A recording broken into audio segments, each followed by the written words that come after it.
Hai sahabat Innovate, kali ini Bang Edu akan bahas materi dan juga soal-soal tentang perbandingan. Materi ini pada kurikulum 2013 masuk di kelas 7 semester 2. Namun soal tentang perbandingan ini sering keluar juga di soal-soal tes ujian masuk perguruan tinggi negeri atau bahkan soal-soal CPNS. Nah, tentunya penting banget dong ya materi ini, maka materi ini wajib dikuasai. Nah, kali ini kita akan bahas tuntas materi perbandingan dan juga contoh-contoh soalnya. Oke, bagi yang belum subscribe, yuk subscribe dulu channel Edufit, channel pendidikan yang membahas soal-soal matematika. Oke, teman-teman, langsung aja kita bahas materinya dulu ya. Oke, yang pertama adalah tentang perbandingan. Nah, ini kita ringkaskan aja ya. Perbandingan A dan B ditulis dengan A titik 2B. Dengan A dan B memiliki satuan yang sama. Jadi ada syarat ya, satuan harus sama. Misalkan yang satu dalam sentimeter, maka yang lain juga harus dalam sentimeter juga. Ya. Kemudian yang kedua, perbandingan A per B sama dengan C per D, maka dapat dilakukan perkalian silang. A kali D sama dengan B kali C. Jadi di sini adalah perkalian silang ya, A kali D kemudian B kali C. Kemudian yang ketiga, jika ada keadaan A tambah B itu sama dengan N dan perbandingan A dan B itu adalah A banding B, maka berlaku A itu sama dengan A per A plus B dikali dengan N dan B sama dengan B per A plus B dikali N. Pusing nggak? Ya, tenang aja ya. Nanti kita berikan trik mudahnya ya menghafalkan ini. Tidak perlu dihafal sebenarnya ya, tapi perlu dipahami.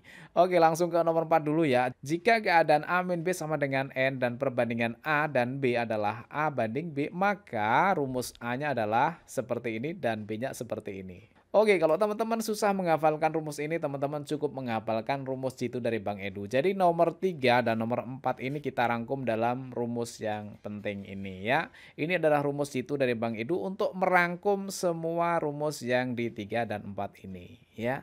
Rumusnya apa? Rumusnya adalah adit badit bada nada. Adit badit bada nada. Gimana? Mudah kan menghafalkannya? Oke, pasti mudah dong ya. Kalau sering diulang-ulang pastinya sudah hafal otomatis ya kan? Oke, caranya bagaimana? Adit itu apa? Adit itu adalah apa yang ditanya. Misalkan ini ya, yang ditanya adalah A, kemudian badit. Bagian yang ditanyakan, bagian dari A itu adalah bagiannya A kecil. Ya berarti di sini adalah A kecil, ini adalah baditnya, bagian yang ditanya. Selanjutnya dikalikan dengan nada dulu ya, ini dikalikan dengan nada dulu. Nada itu adalah nilai yang ada. Nah di sini nilai yang ada apa? Ini N, nilai yang ada. Nanti kan di sini N itu angka ya, berapa nilainya. Nah di sini nanti N itu adalah nilai yang ada. Gitu ya. Kemudian bada, bagian yang ada. Nah, di sini bagian yang ada itu adalah A ditambah B. Yang ada ini kan dijumlahkan, berarti nanti bagian A dan bagian B ini dijumlahkan. Berarti A bagiannya berapa, B bagiannya berapa dijumlahkan. Gitu ya, diambil dari sini juga. Gimana, jelas belum? Oke, gitu ya maksudnya ya. Nah, sekarang bagaimana kalau yang ditanyakan B? Nah, sekarang langsung aja badit, bagian yang ditanya. Yang ditanya B itu bagiannya adalah B kecil ya, berarti kita tulis B kecil, kemudian dibagi dengan bada ya. Bada, bagian yang ada di sini kan plus ya, di sini kan plus, berarti nanti sini plus, bagiannya A adalah A kecil, bagiannya B adalah B kecil, kemudian dikali dengan nada, nilai yang ada, nilainya berapa gitu. Oke, sekarang kita cek yang keempat ya. Adit, apa yang ditanya adalah A. A itu bagiannya adalah A kecil, betul nggak? Kemudian dibagi dengan bada. Bada itu bagian yang ada, bagiannya di sini kan A sama B, tapi dikurangi, berarti ini ikut dikurangi. Yang ada ini kan dikurangi, berarti ini ikut dikurangi, gitu ya. Bagiannya A adalah A kecil, bagiannya B adalah B kecil. Kemudian tetap dikalikan dengan nada, nilai yang ada adalah ini. Oke, gimana? Mudah kan? Begitu juga dengan B ya, sama seperti itu. Nah, jadi dari 3 dan 4 ini kita sudah dapatkan rumus jitu dari Bang Edu ya, yaitu adit, badit, bada, nada. Kalian menghafalkan ini aja udah cukup ya, tidak perlu menghafalkan nomor 3 dan nomor 4. Gitu ya. Oke, kalau sudah bisa yang pertama ini, sekarang kita lanjut ke bagian yang kedua. Nah, bagian yang kedua adalah perbandingan senilai. Jadi perbandingan itu ada dua ya, ada yang senilai, ada yang berbalik nilai. Nah, sekarang kita akan bahas yang senilai dulu ya. Perbandingan senilai adalah dua keadaan saling berpengaruh. Jika keadaan yang pertama bertambah, maka keadaan yang kedua juga bertambah. Dan sebaliknya, jika keadaan pertama berkurang, maka keadaan yang kedua juga ikut berkurang. Contohnya nih ya, semakin banyak buku yang dibeli, maka semakin banyak uang yang harus dibayarkan. Ya enggak? Semakin banyak buku yang dibeli, berarti uang yang dibayarkan juga akan semakin banyak. Ya enggak?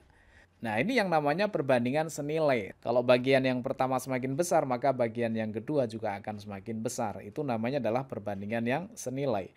Nah, pada perbandingan senilai itu berlaku perkalian silang jika dalam keadaan seperti ini. Nah, ini Bang Ido sudah memberikan tanda merah ya, senilai. Senilai kalau kita ambil di sini kan sil ya, berarti perkalian silang. Senilai berarti silang. Artinya nanti kalau ada keadaan seperti ini, misalkan pada kalimat pertama, keadaan pertama adalah A, keadaan yang kedua adalah C, kemudian kalimat yang kedua, keadaan pertama adalah B, keadaan kedua adalah D, maka berlaku perkalian silang. A kali D sama dengan B kali C, A kali D sama dengan B kali C. Atau boleh nanti jadinya adalah A per B sama dengan C per D juga boleh, tidak masalah ya.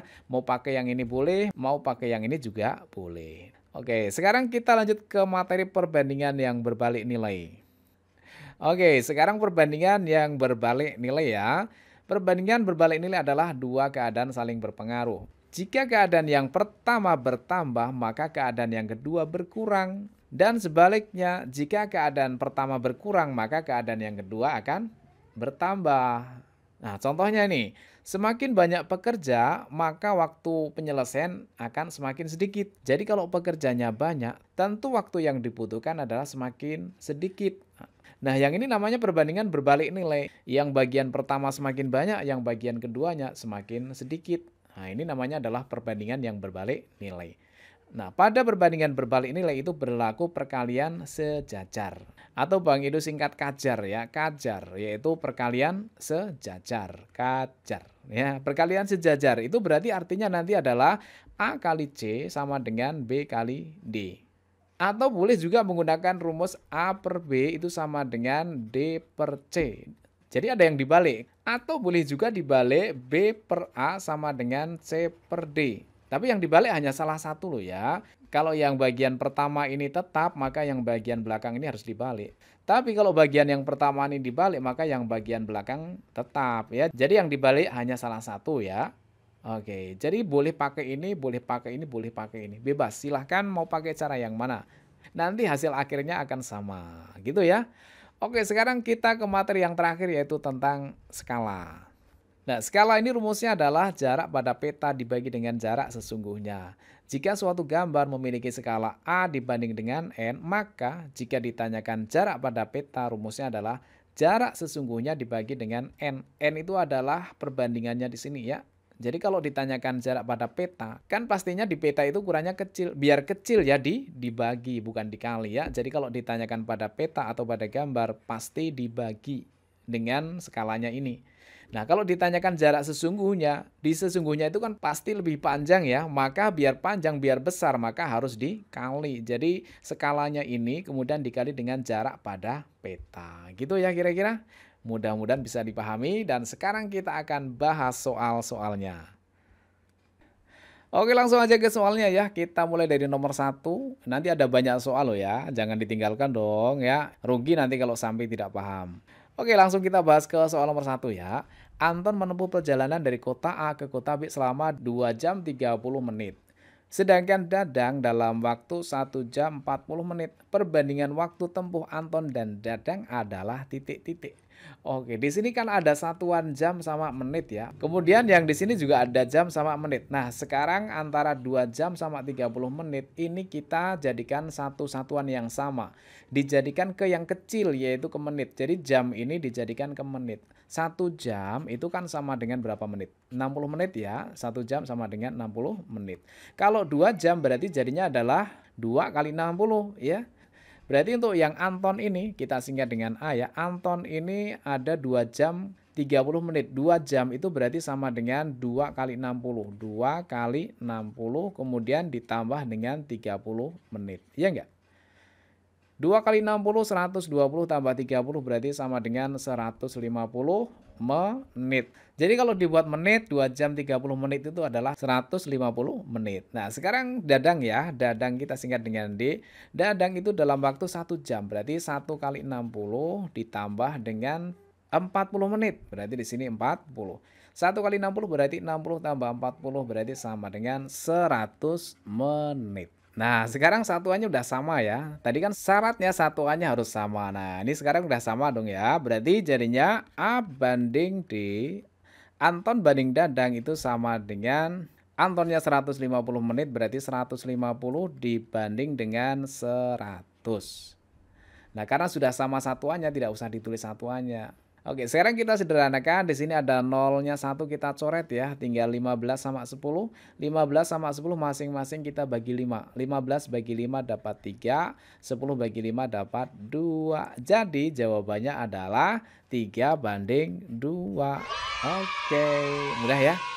Oke, lanjut ke soal yang nomor 2. Ya, soal nomor 2 seperti ini. Perbandingan panjang dan lebar suatu persegi panjang adalah 3 banding 2. Jika kelilingnya 80 cm, luas persegi panjang tersebut adalah. Oke, di sini ada panjang, ada lebar. Panjangnya 3, lebarnya 2. Kelilingnya 80. Ini bentuknya adalah persegi panjang ya. Nah, rumus keliling persegi panjang apa? Keliling persegi panjang itu rumusnya adalah 2 panjang ditambah dengan 2 lebar. Ini adalah rumus kelilingnya. Itu nilainya sama dengan 80 cm. Nggak usah kita tulis satuannya ya. Oke, ternyata ini bisa dikecilkan ya, masing-masing bisa dibagi 2 ya. Kalau ini kita bagi 2 tinggal P saja, dibagi 2 tinggal L, dibagi 2 hasilnya 40. Nah, sekarang kita ketemu nilai yang ada itu adalah 40. Ini adalah N-nya, nilai yang ada ya. Yang ditanyakan apa? Luas persegi panjang tersebut adalah yang ditanyakan luas ya. Masih ingat luas persegi panjang rumusnya adalah panjang kali lebar. Berarti kita harus mencari panjang dan lebarnya. Oke, kita cari panjangnya. Panjang sama dengan adit. Apa yang ditanya? Yang ditanya P. Sama dengan badit. Bagian yang ditanya. P itu bagiannya 3. Berarti di sini 3. Kemudian dikalikan dengan nada. Nilai yang ada. Ini loh nilai yang ada. Berapa ini? 40. Kita tulis di sini 40. Kemudian 40 itu apa? 40 itu adalah P tambah L. Nah, bagiannya P itu berapa? 3. Kemudian ditambah dengan bagiannya L. 2. Nah, sudah ketemu deh, ya kan? Oke, sekarang kita hitung ya, sama dengan 3 dibagi dengan 3 tambah 2 nilainya 5 dikali dengan 40. 40 bagi 5 dapat 8, 8 kali 3 sama dengan 24. Berarti panjangnya adalah 24. Nah, sekarang kita cari L. L, lebar, yang ditanyakan adalah lebar. Berarti baditnya, bagian yang ditanya adalah L, yaitu 2. Berarti 2 dibagi dengan badan nanti ya. Sekarang kita cari nadanya dulu. Nadanya adalah 40. Ini tetap sama ya.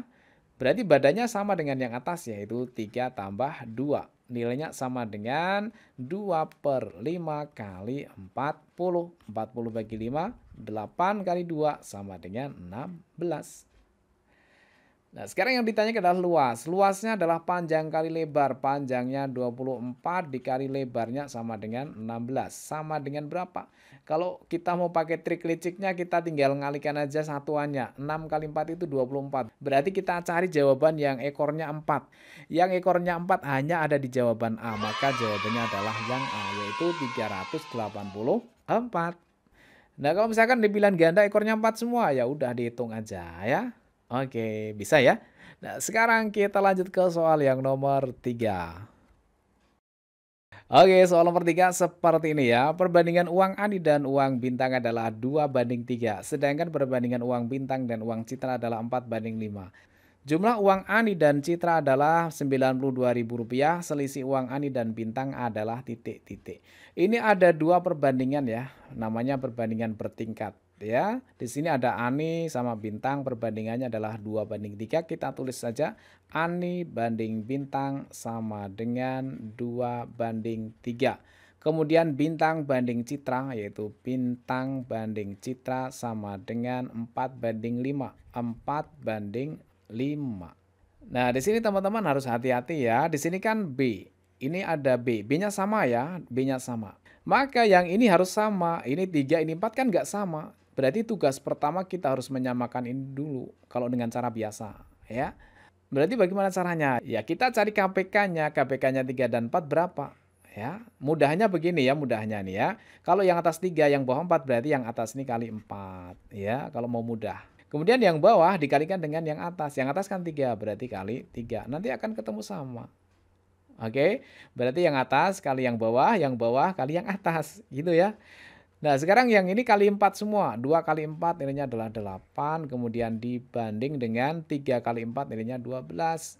Nah, untuk yang kedua masing-masing kali 3. 4 kali 3, 12, kemudian dibanding dengan 5 kali 3 adalah 15.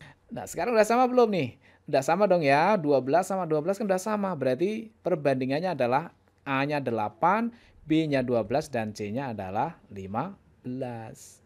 Atau boleh dengan cara rumus halilintar ya. Halilintar itu seperti apa? Ya seperti ini, set, set, set. Nah gimana tuh? Oke, langsung aja ya. A banding B banding C itu sama dengan set, set, set ya. 2 kali 4 nilainya adalah 8. 4 kali 3 itu berarti 12. Kemudian 3 kali 5 adalah 15. Sama dong ya dengan yang tadi ya. A-nya 8, B-nya 12, C-nya adalah 15. Mau pakai cara yang ini juga boleh. Nah, tapi dasarnya yang atas loh ya. Nah, sekarang yang ditanyakan apa nih? Yang ditanyakan adalah selisih uang Ani dan Bintang. Nah, yang ditanyakan adalah selisih A dan B. Adit, yang ditanyakan adalah selisih A dan B. Berarti badit. Bagian yang ditanyakan kan selisih. Selisihnya dari A dan B. A-nya adalah 8, B-nya adalah 12. Berarti selisihnya 12 kurangi 8, selisihnya adalah 4 ya. 4 itu diambil dari 12 kurangi 8. Selisihnya antara A dan B. Selisih itu pasti positif ya. Yang namanya selisih itu harus yang besar kurang yang kecil ya. 12 kurangi 8 adalah 4. Kemudian dibagi dengan, atau kita tulis nadanya dulu ya. Nada itu nilai yang ada. Nah, di sini nilai yang ada adalah 92.000. Kita kalikan dulu 92.000. Nah, 92.000 itu apa? 92.000 itu adalah jumlah uang Ani dan Citra. Jumlah berarti bagian yang ada itu adalah jumlah, bukan kurang. Yang ada itu kan dijumlahkan. Yang ada atau yang diketahui itu dijumlahkan. Berarti ini adalah jumlah dari siapa? Ani. Aninya adalah 8. Kemudian dan Citra. Citranya adalah 15. Berarti 8 ditambah dengan 15. Oke, jelas? Mudah-mudahan jelas ya. Nah, sekarang nilainya sama dengan berapa? Kita hitung ya. 4 dibagi dengan 8 tambah 15, 23, kemudian dikali dengan 92.000. 92 dibagi 23 bisa ya. 92 bagi 23 dapatnya 4 ya. Jadinya di sini 4 kali 4 sama dengan 16. Tambah nolnya 3 berarti 16.000.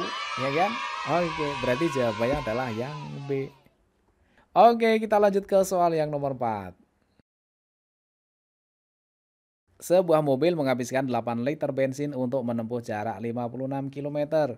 Jika jarak yang ditempuh 84 km, maka bensin yang diperlukan adalah titik-titik. Oke, ini perbandingan senilai atau balik nilai. Coba dinalar ya. Oke, sekarang kita cek ya. 8 liter itu untuk menempuh jarak 56 km. Nah, supaya bisa menempuh jarak 84 km, kira-kira bensinnya ini harus lebih banyak atau lebih sedikit? Lebih banyak dong ya. Semakin banyak bensin, maka jarak yang ditempuh tentunya akan semakin jauh. Ya enggak? Berarti semakin banyak bensin, maka semakin banyak pula kilometer yang ditempuh. Jadi perbandingannya adalah perbandingan senilai atau silang ya. Keadaan yang pertama itu kan bensin ya. Bensinnya dalam liter ya. Kita singkat L saja, liter. Kemudian yang kedua kilometer ya, kita km ya. Ini hanya bantuan ya, tidak wajib. Mau ditulis bensin boleh, jarak juga boleh. Ini tulis satuannya juga boleh. Yang pertama, keadaan yang pertama tentunya diambil dari kalimat pertama ya.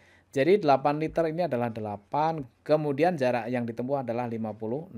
Jadi ini satu kalimat ya, 8 liter untuk 56 km. Nah, sekarang yang kedua, jika jarak yang ditempuh 84 km. Nah, di sini 84 km, maka berapa liter bensin yang dibutuhkan? Berarti kita singkat dengan L juga boleh ya. Berapakah L-nya? Nah, karena senilai itu silang, berarti kita silangkan. Berarti di sini adalah L kali 56 sama dengan 8 kali 84. 56 bagi 8 dapat 7. Yang ini dapat 1. Ya kan? Kemudian 84 bagi 7. 8 bagi 7 dapatnya 1, sisanya 1 berarti 14 bagi 7 2. Ya, berarti yang ini bagi 7 dapat 1. Maka L-nya sama dengan 12. Berarti bensin yang diperlukan adalah 12 liter. Jawabannya adalah yang D. Oke, kita lanjut ke soal yang nomor 5. Ya, soal nomor 5 seperti ini. Ini sering keluar ya. Di ujian sekolah, di ujian CPNS, di ujian masuk perguruan tinggi negeri, ada juga. Oke, langsung kita bahas ya. Suatu proyek dapat dikerjakan oleh 15 pekerja dalam waktu 12 minggu. Langsung aja ya, 15, kemudian ini 12. Ini pekerja kita singkat dengan P, minggu kita singkat dengan M. Jika proyek itu harus diselesaikan dalam 9 minggu, maka pekerja yang harus ditambahkan adalah, di sini yang diketahui lagi adalah 9 minggu. Berarti pekerjanya berapa? Kita singkat dengan P ya. Nah, ini masuk perbandingan senilai atau berbalik nilai? Berbalik nilai ya, semakin pekerjanya banyak maka waktunya pastinya akan semakin sedikit. Karena berbalik nilai berarti berlaku kajar, perkalian sejajar. Ya langsung aja berarti P kali 9 sama dengan 15 kali 12. 9 sama 15 masing-masing bisa dikecilkan, masing-masing bisa dibagi 3 ya. 9 bagi 3 dapat 3, 15 bagi 3 dapat 5. Nah, di sini ada 3 sama 12, masih bisa dikecilkan lagi ya. Dibagi 3 dapat 1, dibagi 3 dapat 4. Berarti P-nya sama dengan 5 kali 4, 20. Maka dibutuhkan 20 pekerja. Nah, yang ditanyakan di sini adalah pekerja yang harus ditambahkan. Pekerjanya kan sebenarnya sudah ada 15 ini, ya kan? Nah, ternyata supaya selesai tepat waktu butuh 20 pekerja. Berarti tambahan pekerjanya berapa? Ya 20 dikurangi 15 berarti sama dengan 5 pekerja. Jadi jawabannya adalah yang C. Oke, bisa ya? Oke, kalau sudah kita lanjut ke soal yang nomor 6. Ya, soal nomor 6 seperti ini. Suatu pekerjaan dapat diselesaikan dalam waktu 50 hari oleh 14 orang pekerja. Langsung kita tulis ya, ada hari, ada orang atau pekerja. Harinya di sini ada 50, kemudian pekerjanya ada 14 ya. Kemudian setelah dikerjakan 10 hari berarti ini harinya berkurang 10 ya, berkurang 10 jadinya masih ada 40 hari. Nah, selama 10 hari ini kan tetap pekerjanya ya, yaitu dikerjakan oleh 14 orang. Jadi pekerjanya belum berkurang. Kemudian pekerjaan terhenti selama 12 hari, berarti harinya ini semakin berkurang karena berhenti 12 hari, berarti ini kurangi 12. Jadi waktu yang tersisa ada 40 kurangi 12, yaitu 28 ya. Nah, supaya selesai tepat waktu, pekerja yang dibutuhkan di sini berapa? Ini kita singkat dengan P ya, pekerjanya berapa? Oke, untuk mencari nilai P itu berarti yang kita butuhkan adalah yang ini saja ya, yang 4 bagian ini. Nah, sekarang kita tentukan perbandingannya senilai atau balik nilai. Balik nilai ya, karena semakin banyak pekerja maka harinya akan semakin sedikit, ya kan? Berarti kajar ya, kalikan sejajar. Kalikan sejajar berarti P dikali dengan 28 sama dengan 14 dikali dengan 40 ya, 40. Yang di ruas kiri ada 28, ruas kanan ada 14, masing-masing dibagi 14 ya, dapat 1, dapat 2. Kemudian masing-masing kita bagi 2, yang kiri dapat 1, yang kanan dibagi 2 dapat 20. Berarti pekerja yang dibutuhkan ada 20 orang, ya kan? Apakah jawabannya yang C? Salah ya. Yang ditanyakan di sini adalah pekerja yang harus ditambahkan. Nah, pekerjanya kan sebenarnya sudah ada ya. Ada berapa? 14 orang. Kemudian di sini butuh 20 orang. Berarti tambahan pekerjanya berapa? Ya berarti 20 dikurangi dengan 14. Berarti sama dengan 6 orang. Yaitu jawabannya adalah yang A.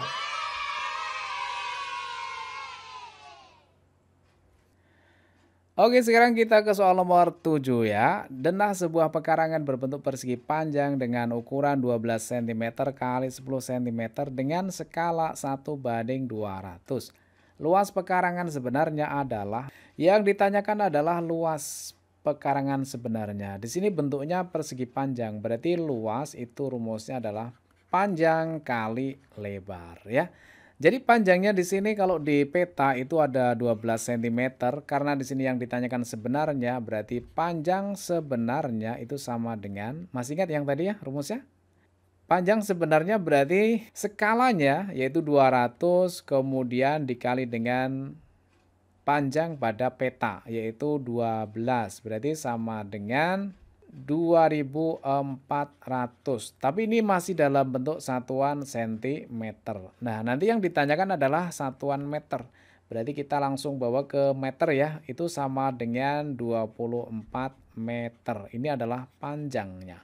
Kemudian lebar sebenarnya itu sama dengan skalanya yaitu 200 kemudian dikali dengan lebar pada gambar yaitu 10 ya, berarti sama dengan 2000 cm. Kalau dijadikan meter berarti kurangi nolnya 2 sehingga tinggal 20 meter. Ini adalah lebar sebenarnya.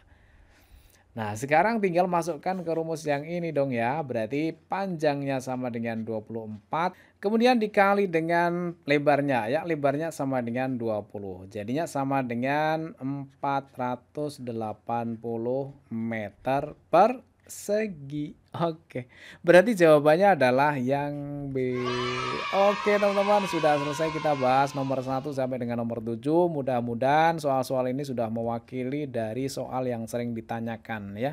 Tentu masih banyak jenis soal yang perlu kita bahas, tapi untuk kali ini kita sampai dengan nomor 7. Kita akan ketemu lagi di video pembahasan selanjutnya. Terima kasih, selamat belajar, mudah-mudahan sukses.